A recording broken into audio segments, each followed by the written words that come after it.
Slovenski nogometaši so se pred odhodom na jug Afrike še zadnjič v živo predstavili navijačem v mariborskem Ljudskem vrtu. Selektor Matjaž Kek je bil zadovoljen tako z občinstvom, kot tudi s predstavo svojih varovancev. V nekaterih fazah igre je bilo to.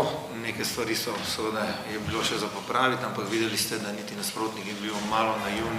Ne smemo kaj dosti filozofirati o tej tekmi. Dobili smo točno to, kar smo rabili. Krasen ambient, poln Ljudski vrt, pozitivna energija, fantastično vzdušje. Mi odigrali eno korektno tekmo, solidno tekmo in zmaga niti v enem momentu ni prišla pod vprašaj. Še enkrat smo več dokazali, da smo en kolektiv in da je eno vzdušje v reprezentanci in prepolnem lepem štadionu v Ljudskem vrtu in bez njihove podpore res ne bi zmagali tekme, sem prepričan, tako da moramo dobro tudi premisliti o teh stvareh na tem igrišču in tukaj se zelo dobro počutimo.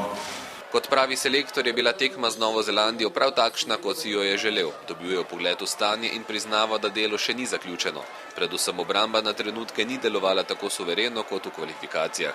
Nekaj težav smo imeli pri teh visokih žogah, ampak ni samo problem v zadnji vrsti, oni so pošteno tepli.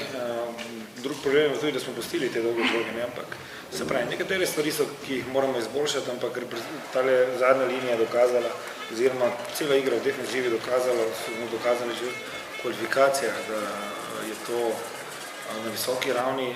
Se pravi, mi je pa danes bilo, nekatere stvari mi niso bile všeč. Dosti manj je bilo danes tistih hitrejših prihodov, ampak tega niti nismo iskali, mogoče pa tudi vsega nismo hoteli pokazati.